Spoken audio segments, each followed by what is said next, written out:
So the guardian angels are back. Return of the guardian angels is proof that New York leaders are failing. Now, they've come back after that woman was set on fire by the illegal immigrant high on K2 and drinking some vodka. And nobody did anything because of the Daniel Penny effect, which is nobody wants to get involved because they'll be accused of murder.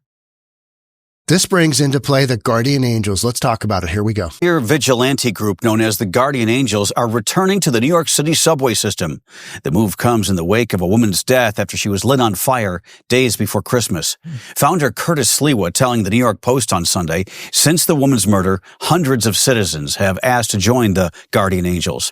He says the squad is planning to increase its ranks back to levels not seen since 1979, when it grew from 13 members to 1,000. Currently, the squad has around 150 members.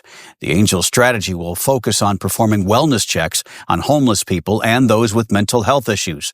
The group will provide water to individuals in need and report problems to New York police. We'll obviously make sure that train is stopped and that the police respond, and that we keep order in the car so that nobody gets hurt, including the emotionally disturbed person or the homeless person. The Guardian Angels last patrolled subway cars during the COVID-19 pandemic, when members of the Asian community experienced targeted attacks. The woman set on fire last week, who is not yet identified, was lit on fire while she slept in a subway car. Police later arrested and charged Sebastian Zapata Khalil, who is an undocumented immigrant from Guatemala, in connection with the murder. Some bystanders filmed the woman while she burned alive, but nobody got involved. Curtis Sliwa says lack of action from bystanders to the crime is one of the factors motivating the Guardian Angels to make a return, blaming citizen inaction on the so-called Daniel Penny effect. Unfortunately, the Daniel Penny effect has frozen them. They're not going to get involved. I've seen Alvin Bragg, go F yourself. Grown men who normally might have gotten involved. They're just not getting involved any longer. Sliwa claims another issue is the lack of law enforcement patrolling the subway. A representative for Mayor Eric Adams struck back at his remarks, calling Sliwa's announced plans meaningless stunts and saying the city remains focused on real solutions. The mayor's office notes the city is deploying 1,000 police officers per day to subways, but says even with incredible knowledge, there's still more work that needs to be done. The Guardian Angels are no strangers to criticism. Earlier this year, New York authorities investigated a confrontation between the group and a man they wrongly accused of being an undocumented migrant, who they say was... You're going to have some collateral damage. It's better to be safe than sorry. That's what I would say about this little incident. Caught shoplifting during a live interview. It later turned out the man roughed up by the group was a New Yorker from the Bronx, and there was no evidence to support allegations. Did they really rough him up? But I mean, they detained him. Is that roughing up? People are so weak in today's day and age.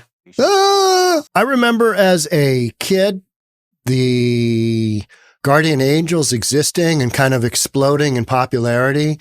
And having grown up on the West Coast, particularly Seattle, we're so far removed from what was going on.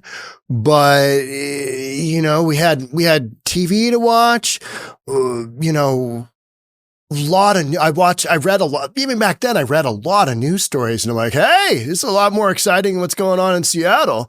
And we got Skid Row in Seattle where they're literally, logs down to the river. That was years and years before my time. But, we just don't have a lot of action like this. We don't have a subway system in Seattle. We don't have borough after borough after borough. Seattle's just so much smaller than a big New York City or even, Los Angeles, just such bigger cities. So to hear about the Guardian Angels and to read stories about Guardian Angels, because they had a subway system that was wildly out of control. And again, it's wildly out of control. Back in the I guess they started it in 1979 and it got really popular in the 1980s. And that's when crime had absolutely spiked through the roof, right? Like it has now. But so much of what we're dealing with now is you've got illegals, you've got drug addicts that are on wacky, nutty drugs, and then you've got homeless, and in a combination of all three, you got homeless, drug addicts that are committing crimes. this guy right here, the one who set the woman on fire, was exactly that. He smoked a lot of K2. And he drank a lot of cheap Russian vodka. After announcing his citizen law enforcement group, the Guardian Angels, would be returning to patrol the New York subway, Curtis Sliwa was pushing back against New York Mayor Eric Adams and slamming the city's migrant sanctuary policy, saying, we're in a crime crisis. And Eric Adams knows that, and Eric Adams has been pushing back too, but he's the mayor, so he's got to say, hey, you guys, this is just a big stunt you're doing. You guys are out. And the issue here would be, you've got citizens who aren't trained the way that law enforcement is to handle these issues. But then the counter argument to that is you've got so much criminal activity going on and so much just ridiculousness going on, so many shenanigans going on that you don't have enough police to make that happen. So, Hochul to send additional 250 National Guard members into the subways for holiday safety. Well, that's perfect. This was written on December the 19th. How did that work out for the woman who was set on fire? How did that work out for her? Were there enough police officers? Were there enough National Guard? Because not too long, Hochul sent, how many hundred of New York's National Guard into the subway system? Remember that? I mean, and then we're told that, the Guardian Angels are, they're doing theatrics, right? You guys are playing the fact that you are, providing public safety for the residents. Guardian Angels founder called the brutal subway murder the deadly consequences of New York City remaining a sanctuary city. And Eric Adams knows this. He knows this. He's trying to move away from that, but it's so inherent in New York's identity that they're a sanctuary city that if they were to give that up, they'd have to question their very essence, right? And we're just not going there right now. We're going right. Things are pushing right. But in a big metropolitan city like New York, you're not going to get away from that. So then in the meantime, you got to deal with this stuff, which is an illegal high as a kite on K2, all ripped up on vodka, just thinks it's a great idea, and he says he can't remember it, to light a homeless person sleeping on the subway on fire and then literally physically fan the flames, just get some more air going in there as she burns alive. And meanwhile, you've literally got people doing this number. Oh, she's burning. Good Lord. Anybody going to do anything? She's burning up. Hey, you okay in there? You all right? Oh, you're not. You're burning alive. Isn't your first instinct to take a coat and throw it on her? Something along those lines? I don't know. I don't know what I would do if I saw an individual burning alive on our light rail. I would think I'd be inclined to do something, but you just don't know. Would my first instinct be to whip out my camera and film it? Probably. But you should be thinking, how can I help this individual, right? And that's just the messed up society that we live in. So we have 56,000 migrants identified as criminals by ICE roaming our streets and vulnerable homeless folks left sleeping on our subways because shelters are filled and dangerous, he said on X. Is that true? Absolutely. Absolutely. Eric Adams knows this. Hochul knows this. Everybody knows this. But Adams and City Hall pretend the city is safe. Hey, we just threw a couple hundred more of, New York's finest down in the subway system. It'll be fine. It'll be good. But we've got more work to do. And you're like, yeah, how about that woman who got burned up? Well, we got more work to do. Yeah, you do. So I don't have an issue with the Guardian Angels. But then again, I don't have a background in law and order, so I don't really know how this impacts things. Does it get in the way? Because I've heard kind of both stories, right? Oh, it's the greatest thing ever, citizens making our streets safer. Or are they getting in the way? Or do they provide a presence that a city like New York City desperately needs? Seattle could use, a little guardian angel action on 12th and Jackson because you're just stabbing after stabbing after stabbing. So it wouldn't be crazy to have some citizen vigilantes, right? We used to have a guy, he wore a costume in Seattle. Can't remember what his name was, but I mean, he got in some trouble too. I mean, you just can't run around and put people in headlocks and not expect there to be some consequences. You know what I mean? I mean, there's going to be some pushback because that's supposed to be left for law and order, for the police, but you don't have enough. So everyday citizens are just kind of left with, well, I guess we'll do the best we can. Hey, while everyday New Yorkers are seeing disturbing crime right now before our eyes every single day. It's not just New York. It's not New York. I mean, I just got through reading a story about LA. And in downtown LA Target, they literally had an OK Corral shootout, a Western shootout between two security guards and a guy shoplifting. Yeah, left the two security guards shot. And then half an hour later in Skid Row, they had another two people shot up. So you've literally just got, all kinds of stuff going on. And it's because we've gone down this road of leaving all the criminals. Let's just let the criminals out of jail, and the crazy people on the street, the homeless, are doing just fine.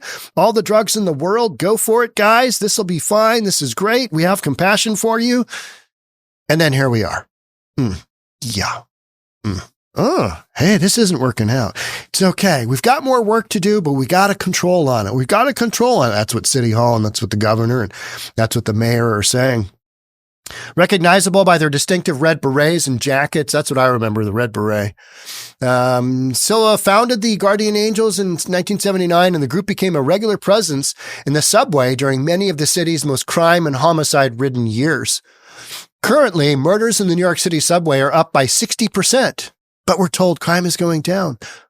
Yeah. According to the New York Post, the outlet reported in September that 8 people had been killed on subway trains in New York City, up from 5 the same period in 2023. What about all the shootings and people getting stabbed and getting pushed onto the tracks?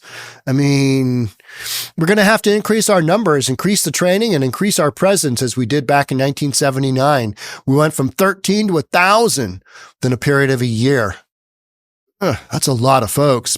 I mean, you can't train cops at that rate, right? You just can't give law enforcement, but these folks aren't law enforcement. They're literally there to de-escalate.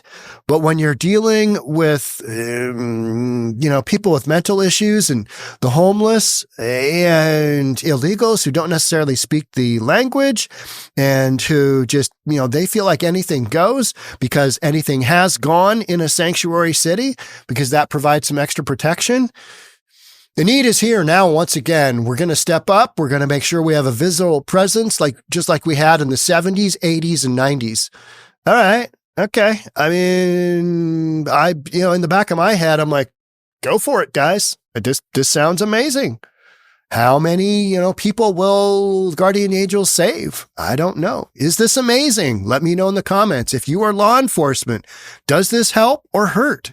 What does this do for society in large who's basically screaming out, hey, there's a person on fire. Somebody needs to do something. And we know that person just, burns up and is terrible. Yeah, Return of the Guardian Angels is proof New York leaders are failing. Well, we've known that. But we've got more work. Yes, you do. You got a lot more work to do, you knuckleheads. Guardian Angels to resume patrols on New York City subway cars. I mean, you got article after article after article on this stuff. I mean, it's just, here's again is that Hochul sending additional 250 guard members in. And it's like you've got leadership saying one thing, and then you've got reality, which is another thing. It's like you can only lie to the general public for so long, and then they recognize, oh, yeah. Okay. It's kind of like mainstream media telling us that Joe Biden is perfectly fine. He's got all of his mental acuity. He's great. It's like mainstream media telling us that the economy is roaring. It's great. Don't worry about inflation. It's not really there. It's transitory. It's not an issue. Live your lives. It's perfectly fine. You've got enough money. You just need to figure out how to spend it better. And, also telling us that, hey, Kamala Harris is a great candidate. Oh, she's a great candidate for president of the United States. She can't even work her way out of a wet paper bag. Spends $1.5 billion and overspends that in less than 4 months and loses to a convicted rapist. How did that happen? Yeah, a lot of nonsense out there. And, mainstream media wants to send us a lot of nonsense about the subways are safe. Hey, light rail in Seattle is safe. Hey, bus system in Seattle is safe. And last week, bus driver got stabbed in the chest and murdered. But hey, take the metro. It's all good. It's all good. It's fine. Yeah, clearly not. Guardian angels to the rescue. We'll have to see how this works out in 2025. Be having a lot more stories. Make sure you subscribe, hit that notification bell, all that good stuff, and I'll see you in the next episode. Bye for now.